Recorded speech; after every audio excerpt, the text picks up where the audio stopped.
Good day everyone.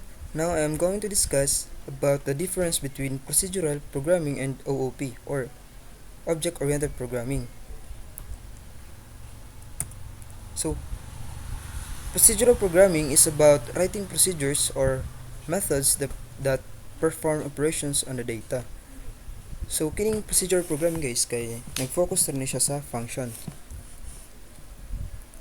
Nag and then katong nga function nag-contain tog code to execute a specific task. Nalan sila yung mga specific tasks or operation. And then these procedures can take inputs, so muna itong ginatawag nga parameters, and then process data and return outputs. So this modular approach allows for code reuse, as the same function can be called multiple times with different inputs. So kining function matawag yapon nato siya silain nga mga operation, or pwede na to siya i-call multiple times.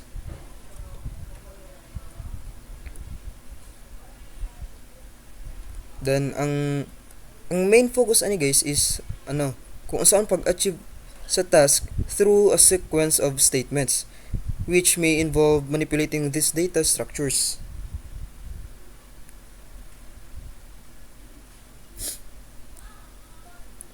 So procedural programming based on function or procedures. So mo to kung giun ganiya guys nga nag-focus lang siya sa function or procedures.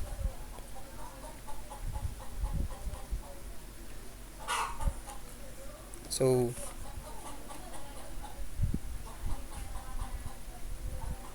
mo to kung ganiya nga ang focus lang niya kung unsaon pag-accomplish sa isa ka task in a step-by-step manner. So second is separates data and functions.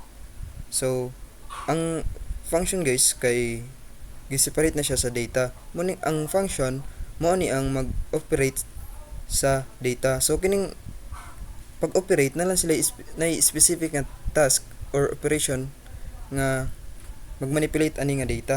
For example kanang pag-calculate sa sum.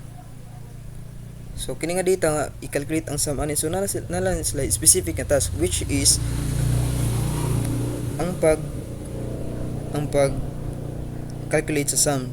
So for example, ang 1 plus 1 dapat ang answer is 2. So mo na ang specific nga task. Basta na pagbantaw yung ganyan pag calculate sa sum.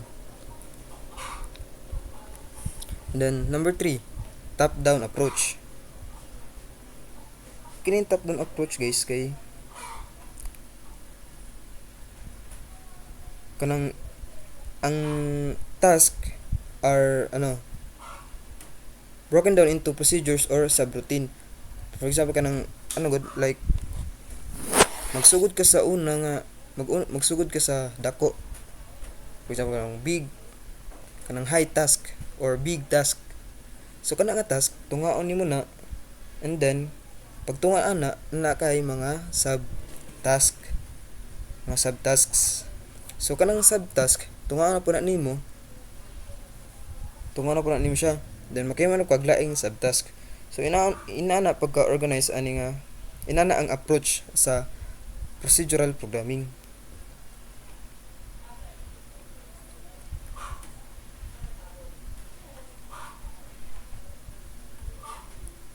And then it is harder to manage large programs. So mo to kung ganyan guys nga pwede mo siya ma-call sa in different pwede na to siya i-call multiple times. So dira na di ba pwede na to siya ma-use mo nang hard siya mo nang maglisod siya dala sa large nga programs kay sa procedure programming kay nalay limit ang function, nalay limit sa pag-call sa function or procedures. Kay syempre maghimo kag program, magkadako magandang program, then makibali ka na para ma-overuse na nimo tong function or procedures, maong dira na siya magkaroon og bugs or errors. Kay maglibog naman siya kung unsa nga asa ni nga variable dapit. So mo lang disadvantage lang sa kuan guys, sa procedural programming. Kung dako nga program inyong himuon, magka bug na or magka error, kaya na may limit ang pagtawag sa function or procedures. Then next, let's proceed to object oriented programming. Object oriented programming is about creating objects that contain both data and methods. So katong ganiha, katong sa procedural programming nag-focus sa function, ang OOP guys kay nag-focus lang siya sa objects.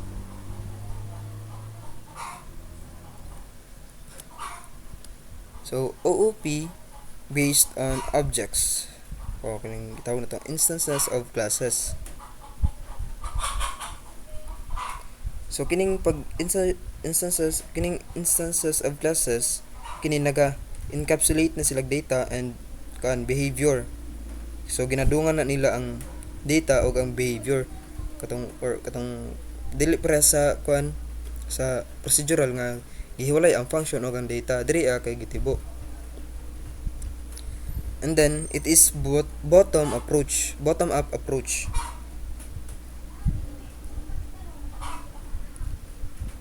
So follows a bottom up approach, emphasizing the definition and interaction of objects and classes. So sa paghimo program guys, kining kung gamiton ning OOP, bottom up siya, di para sa procedural nga top down.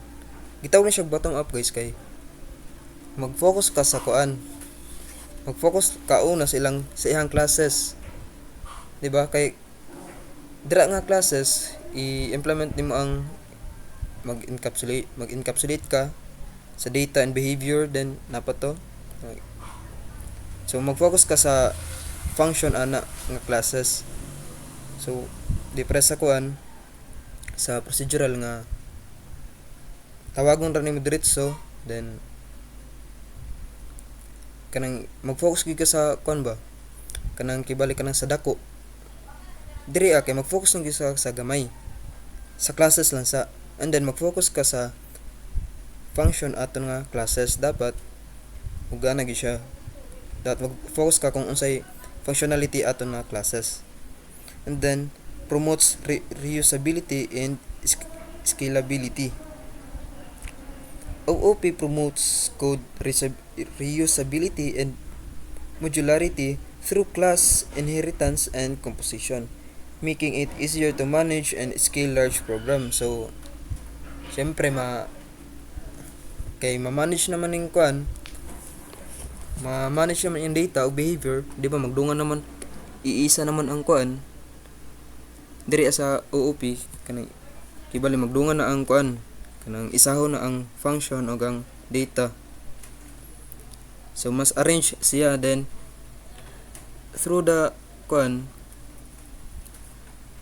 through sa mga kining mga principles sa OOP, so mas ma-arrange ang program.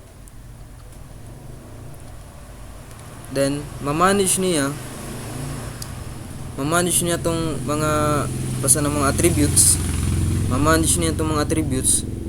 and then ma-set lang niya ang mga dapat ma-access, and then mo nang maka-manage siya og mga large programs. So mo ning mga guys kayong principle sa OOP, kini encapsulation, inheritance, polymorphism, abstraction. Kini encapsulation, bonding data and methods within a class. So ginatago niya mga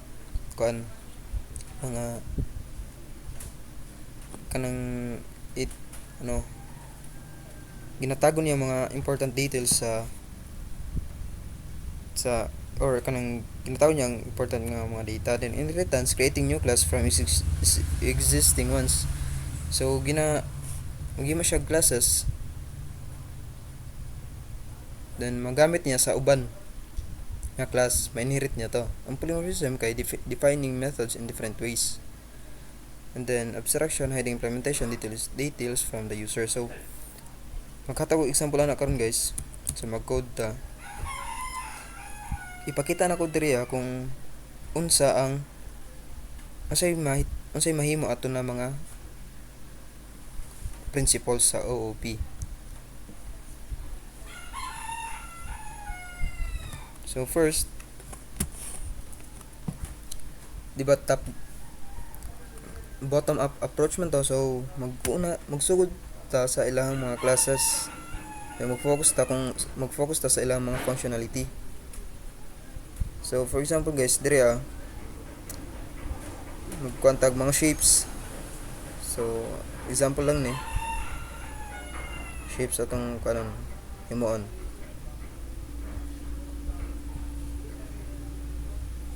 So himo sa tag kuan diri shape. So diri i-apply na nato tong mga principles sa OOP. So nakita ninyo katong upat ka buok, katong nakita nyo gani So mao tong mga principle guys, then i-apply nato to diri. So butang the shape. Di ba sa shape kay na may laylay nga shape, di ba, na circle, na rectangle. So ipakita ko diri kung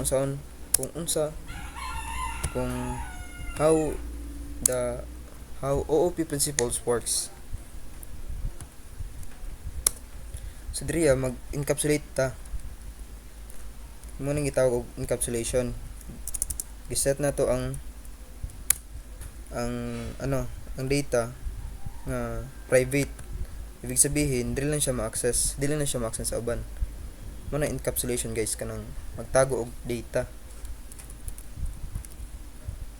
String color. So color sa shape. String. So kini guys, mo natin abstract. Public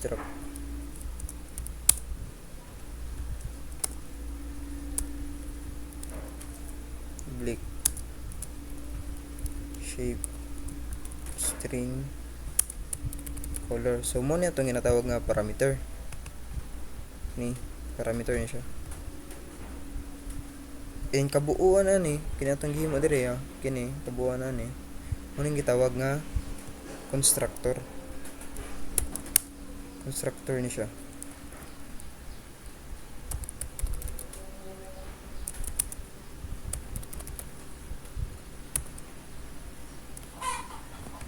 So diri maghimo tag abstract methods.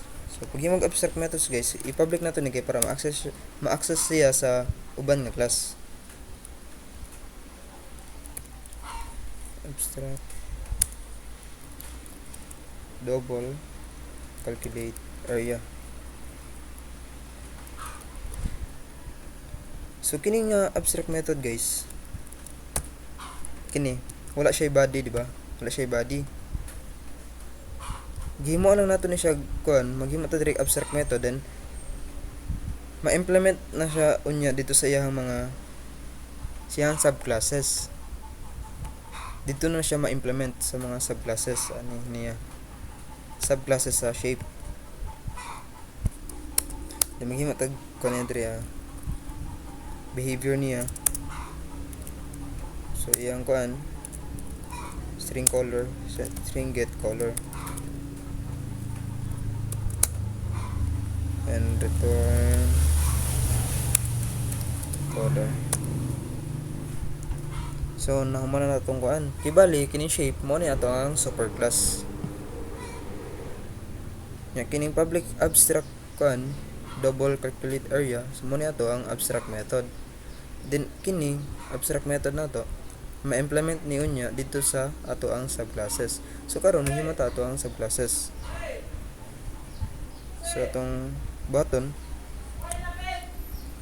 tag subclass circle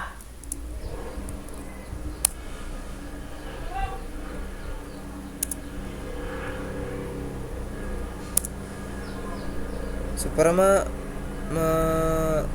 makuha na to ni magamit na to ni ng mga behavior, i-extend na to siya dire. Extends shape shape shape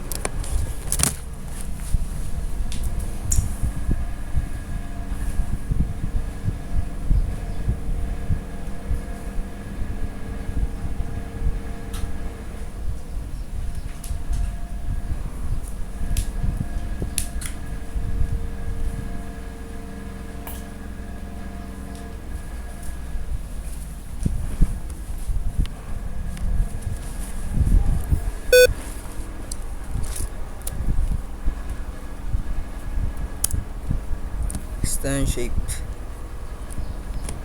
And then maghimo ta diri kuan niya attributes.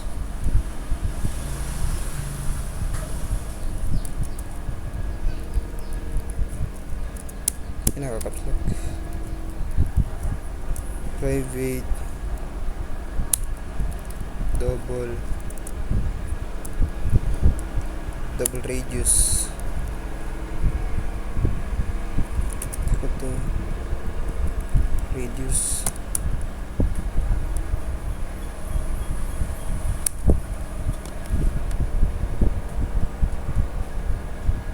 and then may matag constructor tapos atanggihin mo na to ganiha big circle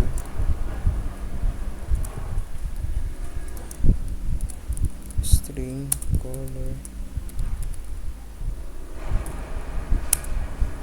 double radius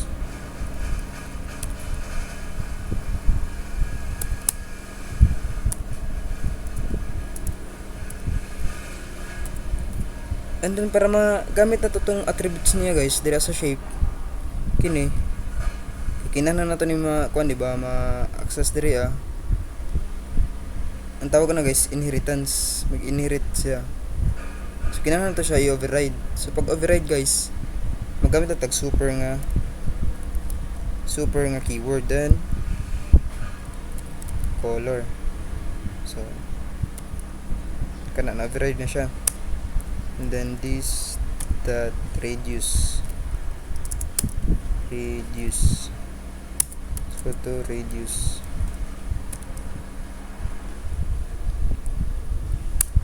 and then maghimo tag kuan niya diri operation or method sa pag-calculate og area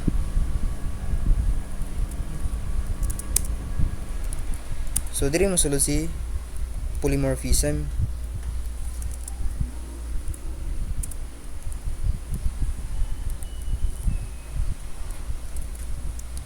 so polymorphism siya guys atong gihimo kining public double calculate area so polymorphism na siya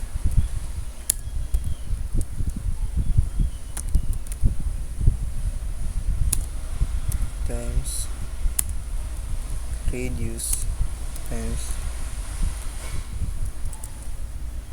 radius so nganong polymorphism ani polymorphism ni guys kay kini nga behavior or kini nga method na siya diri dara mo ni siya so na implement na siya diri kay ang polymorphism man gud guys dapat kung unsay naa sa PCAS kung unsay naa sa superclass nga behavior dapat naapod sa iyahang mga subclasses mo nang polymorphism ug sa inheritance naman guys kung unsay wala atong kung unsay wala sa superclass ma-inherit sa subclass or kung wala sa superclass ay sa subclass ma-inherit niya tong nasa superclass so mo nang inheritance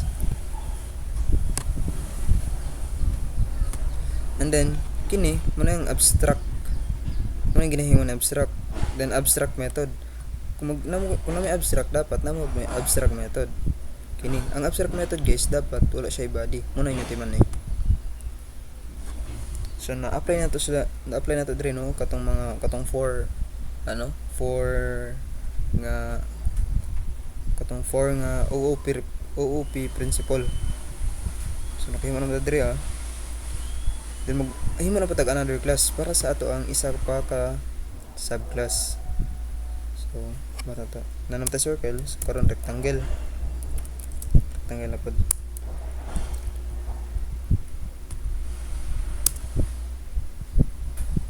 So kung rectangle guys, then kat unsa i-extend na to diri atong shape, extends shape.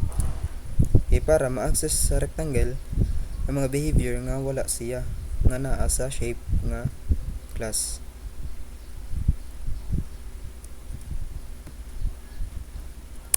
Then himatanig attributes, private double width, private double height.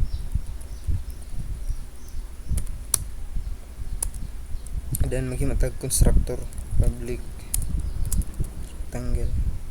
So sa paghimog constructor guys, dapat kung unsa inyong variable diri dapat kaparehas diri sa kuan kining name ninyo, name class ninyo, dapat kaparehas na sila.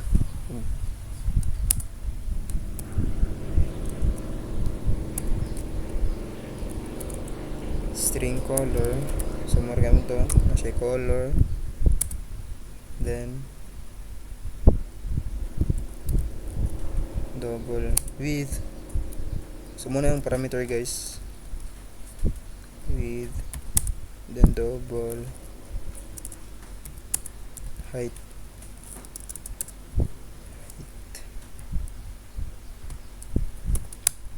Then i-override na to tong attributes sa shape. So kabalo naman mo unsaon i-call ang superclass, ay i-call ang tong kuan, i-use na to tong super nga keyword pala. Then color,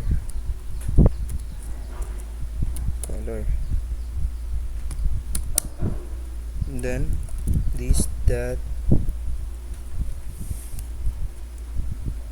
width is equal to width, then this dot height is equal to height. So nakimatag constructor. Karon himo na ta siya method sa pag-calculate sa iyang area.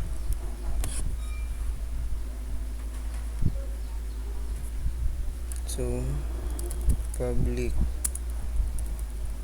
double calculate area, then return. So dire butan na to tong kuan formula sa pagkuha sa area sa rectangle. So width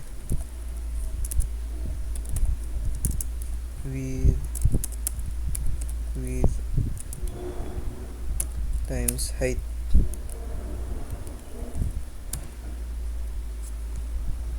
So nakaimatag kuan mga classes nga nag-contain og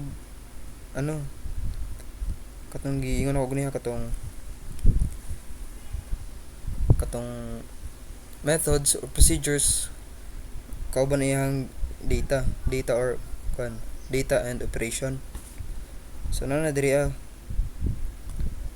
pod. So kining shape mo ni ato ang superclass, then circle o rectangle ato ang subclass.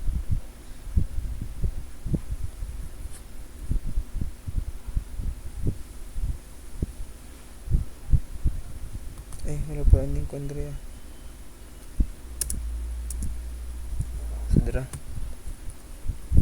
So diri print na nato tong ilahang mga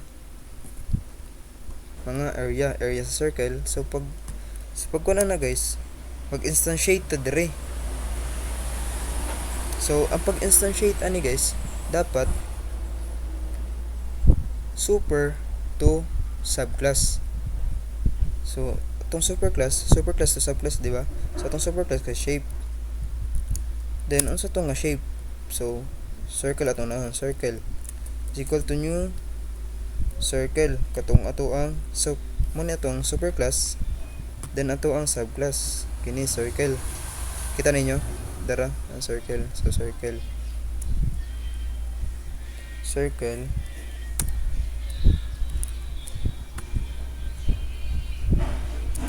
yun na nga siya parameter diri guys. So ang parameter atong circle na to, tanan na to dara color o radius, dapat mao gyud na pagka-arrange nyo diri sa main method. So color atong nahon red, kay string value man yung gipangayo, so buta to quotation, and then ang color niya, then ang radius, so 5 5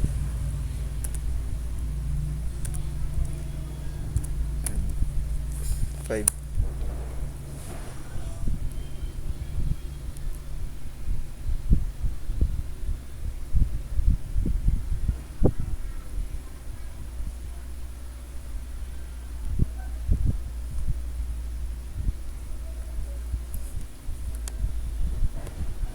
Wait pala, kulang pala ng new. And then shape, superclass to subclass gyapon, shape rectangle equal to new rectangle.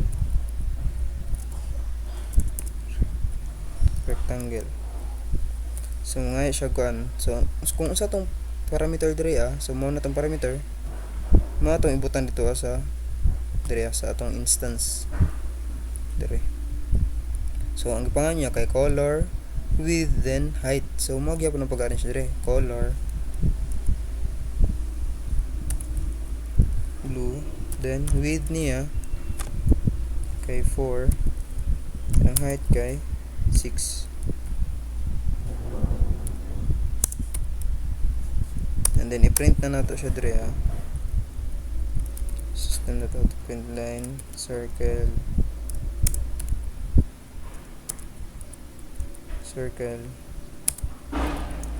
area plus circle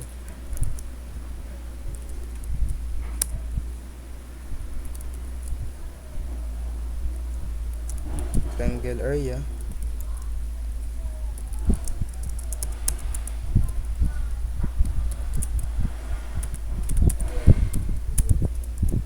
plus rectangle. So run na to.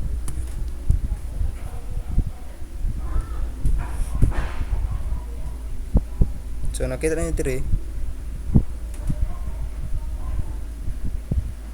Wait lang.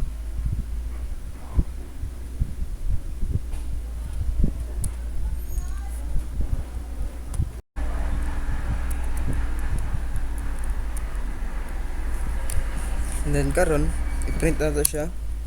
I-print na to yung color, then yung calculated area. So dito sa wait lang, dire natin butang, then circle area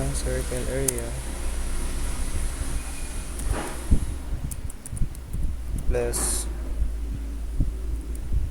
circle dot calculate area, and then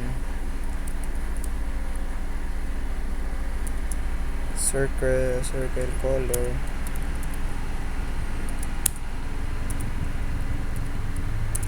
plus circle dot get color.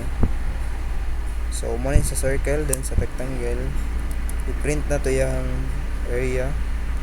So rectangle area plus rectangle dot calculate area, and then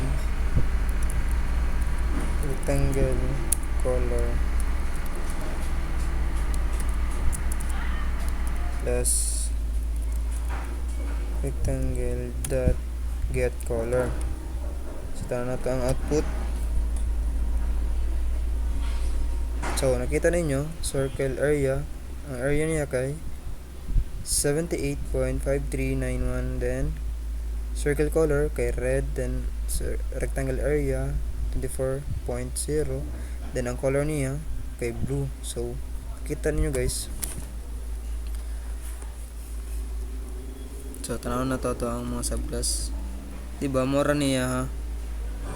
So na pagkakuan ani, di ba sa circle, di ba walay nakabutan diri nga get color, kay nama diri sa shape, dira get color sa shape. Mo nang gitawag nato nga inheritance. Kay kung wala diri sa ato ang subclass, tan-awon niya ato ang reference. So mo na itong reference kining shape. Ang reference sa circle kay ang shape. So tan-awon niya dito sa shape.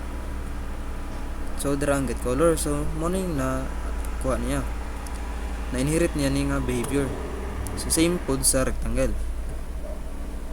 Then sa polymorphism guys, katagyan ko niya dapat ang isa ka behavior sa superclass dapat naapod sa subclass. So kini nga behavior naman ni dito sa kining atong abstract method, dapat na siya diri sa ato ang circle. So dira public calculate area, then diri agyapon siya. So mo nang polymorphism. Kung unsay nasa superclass mo pod nasa subclass. Then sa encapsulation guys, kini nanay encapsulation diri sa circle ug sa rectangle. Sa encapsulation guys, magtago ra siya data nga gamitan og access modifier nga private. So mo na encapsulation guys, ginatago niya ang data. So dire ra gina siya ma-access sa shape nga class, di na siya ma-access diri sa circle, sa rectangle. Same po diri sa attribute sa rectangle, dili nimo na ma-access dito sa circle o sa shape, dire ra gyud na sa rectangle. So mo na encapsulation guys. So karon nakita ninyo kung giunsa kung how OOP principle works. So that's all. Thank you.